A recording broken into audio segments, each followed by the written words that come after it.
The Walt Disney World Disability System, or as many come to know it, DAS, has been a nightmare since a 2024 update severely limited who is allowed to have these benefits. But while many people have been angered at rejections that have been coming to people who were deserving of the service for the last year plus, Disney may have finally gone too far with this one. Let's take a look at it today on That Park Place. Disney World denies 2-year-old transplant survivor disability access. Guys, I know we talked about this on the Pro Show. I've talked about this on my show as well. I did a whole video on it, but I really wanted to bring this up again with this specific panel because I think you guys will specifically be able to give some really good context to this, be able to give some great analysis to this. So let's take a look at this story out of thatparkplace.com. Disney keeps telling Wall Street that Walt Disney World is for everyone, but for one Ohio family traveling with a 2-year-old heart transplant survivor. Let me repeat that. 2-year-old heart transplant survivor. The newly overhauled Disney World Disability Access Service turned a milestone trip into a relentless exercise in humiliation, stress, and medical risk. Instead of making things easier for a child who literally survived organ failure, Disney forced her mother to repeatedly explain and emotionally relive her daughter's near-death experience just to access rides safely. The story reported by WDW News Today is one of the clearest examples of how Disney's 2024 DAS overhaul has crossed the line from stopping abuse into punishing families with legitimate medical needs. Of course, Disney did change this program and families are paying the price. In 2024, Disney radically tightened eligibility for its disability access service at both Walt Disney World and Disneyland.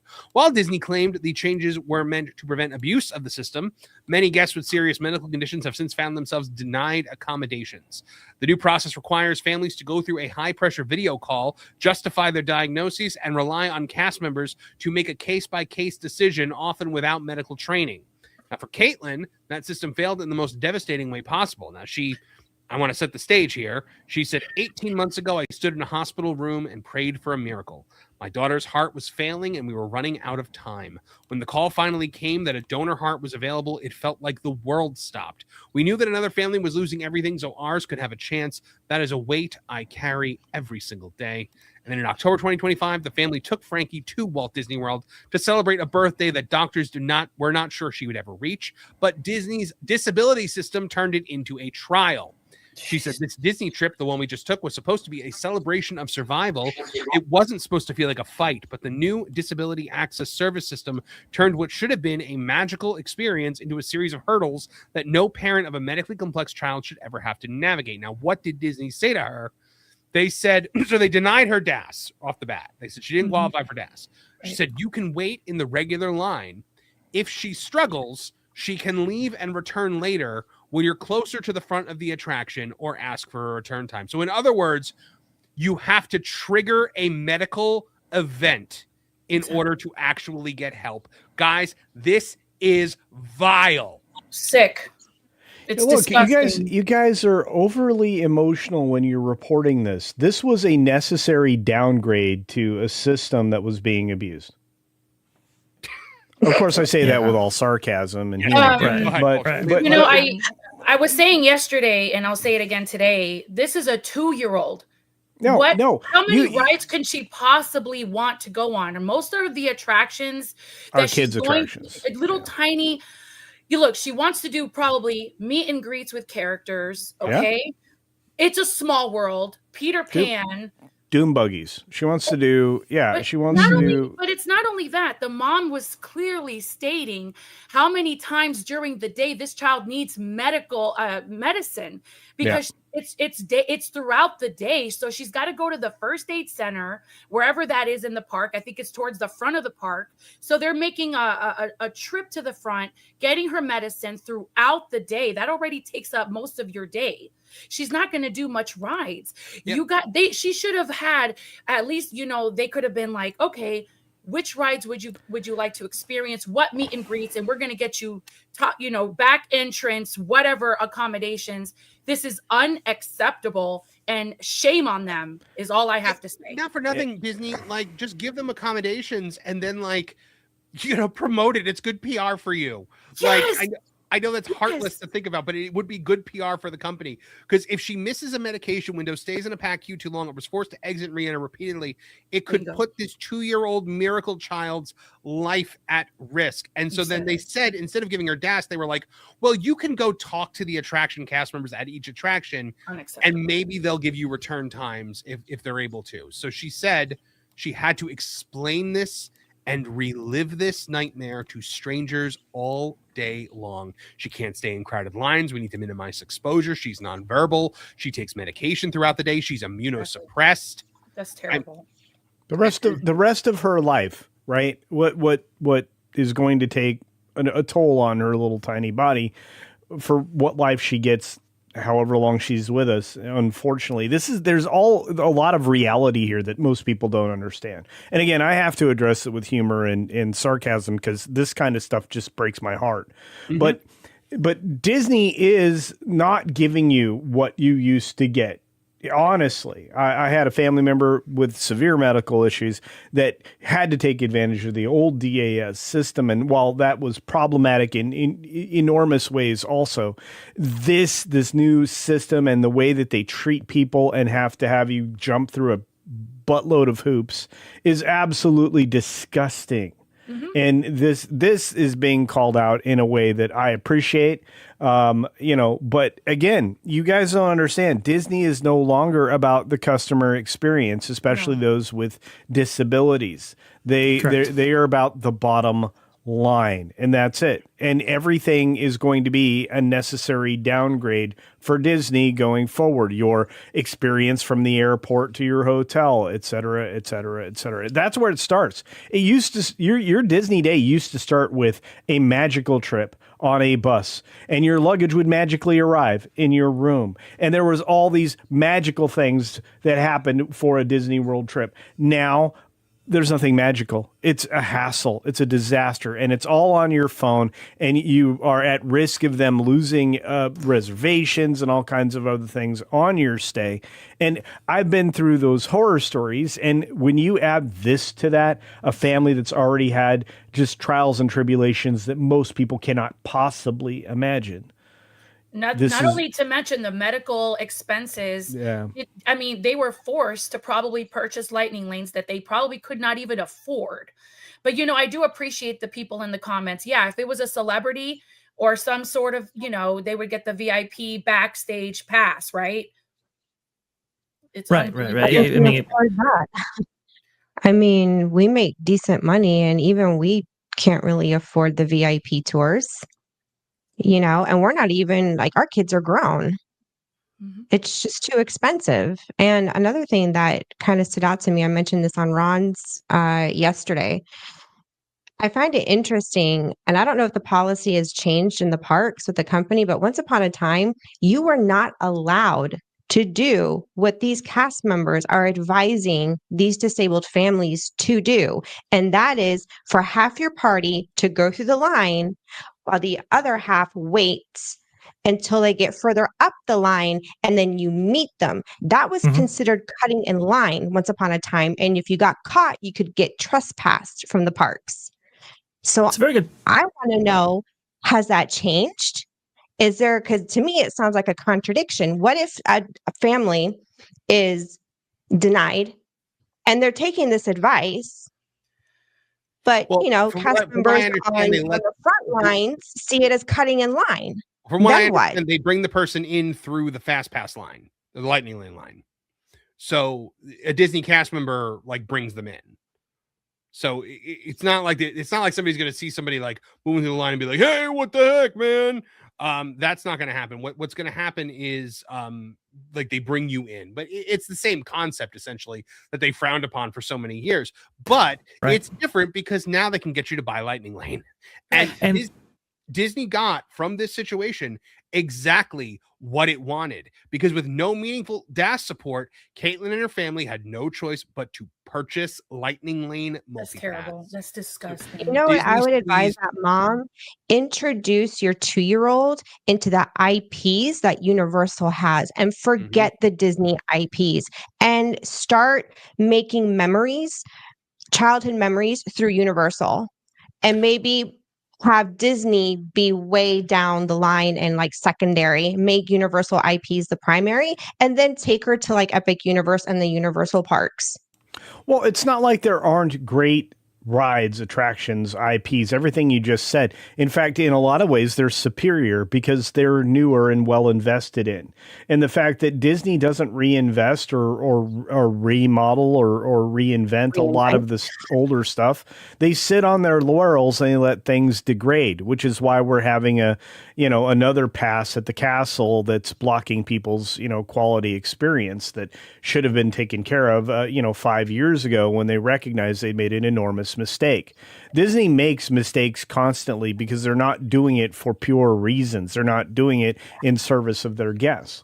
And again, to Erica's, Culture, to Erica's point, Universal is listening, and they're going to start catering to smaller children because right now the parks in Hollywood and Orlando, the whole family can enjoy those parks and the rides.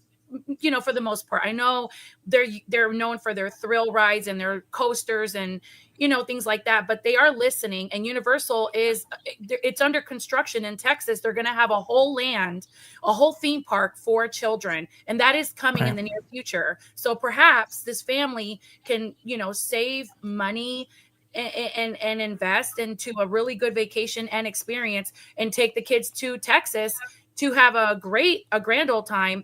And to another point, Marvin, when you had your experience with DAS, they told you the same thing, that your symptoms or whatever need to be. It wasn't me. To be fair, it was not me. It was a person in my party. Okay. It has to get triggered in order for anyone to do anything about it. And it's really, really disgusting to sit there and tell someone your issues have to be triggered in order for us to assist you further. This is the most we can do for you. And look, that does create huge problems, as you've correctly identified. And she's outlined the fact that she had to explain this dozens and dozens of times during the course of their visit. And you don't need to relive it every time. And you don't need to be explaining to the people who think they just got cut in front of that, there's this medical issue. They are putting the onus on you, the impetus on you to explain a very crappy system that they've created. As far as I'm concerned, this little girl should have infinite fast passes with her family, which, believe it or not, you can get done very easily as part of an entitlement package that's given to anybody who's got a qualifying ailment. And I as a guest, I would not object to that. And I believe it would also solve a lot of other problems for the parks, because they can honestly just take care of this before anybody's visit and just issue the entitlement package. Believe me, I know I benefited from, just them adding an entitlement package that gave me the entire day of just infinite fast pass. So I know it can be done.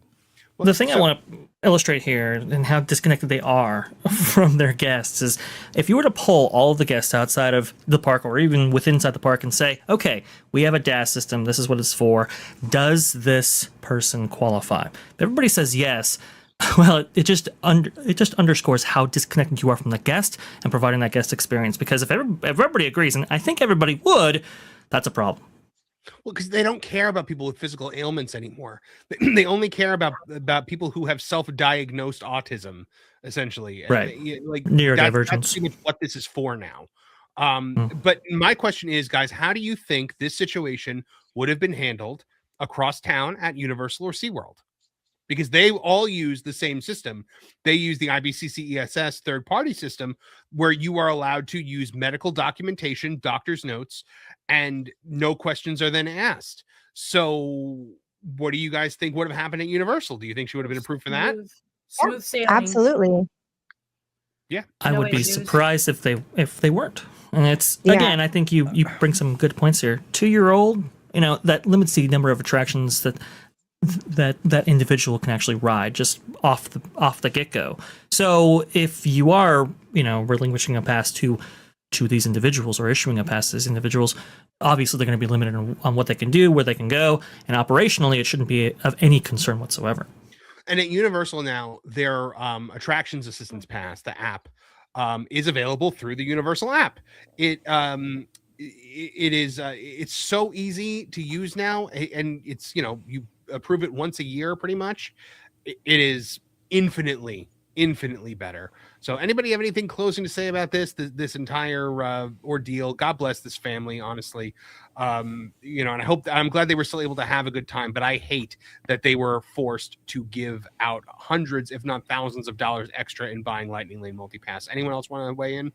I mean, that's why they did it. That the why they changed the details surrounding DAS at all was because they were getting enhanced Lightning Lane usage without Lightning Lane purchases, and so they had to rebalance that equation. Which at some point I can kind of understand, because maybe perhaps you could look at individual cases and say maybe that was abuse or people getting one over on the system. But to have rebalanced in such a way to exclude individuals like this one, like so many others that we've cataloged here at That Park Place before, is very.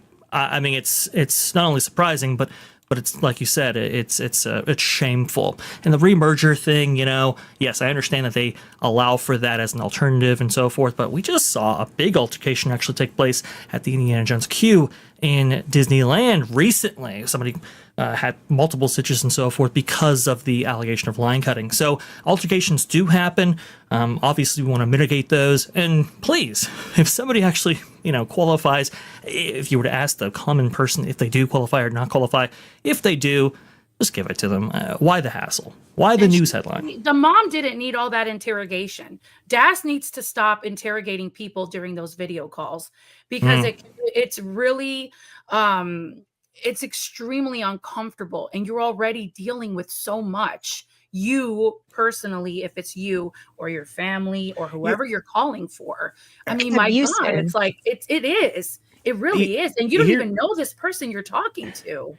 Do you know how you solve two problems at once here? If you're a family that has a person with a medical issue in your party and you're considering going to Disney, make a video. In fact, somebody like myself or somebody similar will go to you, help you shoot and record good audio, make a video of this experience, and walk around the medical clinic where you get regular care and interview the people about the issues that you have and the issues that the child or the individual is going to suffer during the course of a visit to Disney, and make that as public a noise as you possibly can, because you're going to expose Disney's poor practices and you're going to expose the hassles that these people are willing to go through in order to have at least a somewhat enjoyable experience for themselves and that family member. Which, again, think about Give Kids the World. That thing used to be something that they could rely on for, as Marvin pointed out, good PR. We're trying to avoid giving people anything, which is the new Disney. Absolutely, guys. Well, the bottom line here for all of you planning Disney vacations with a medically complex member of your family, if you need DAS on Disney, you might want to pass. Thanks for watching That Park Place News. For more information, consider checking out www.thatparkplace.com. And don't forget to subscribe, share, like, and send this out on your favorite social media accounts.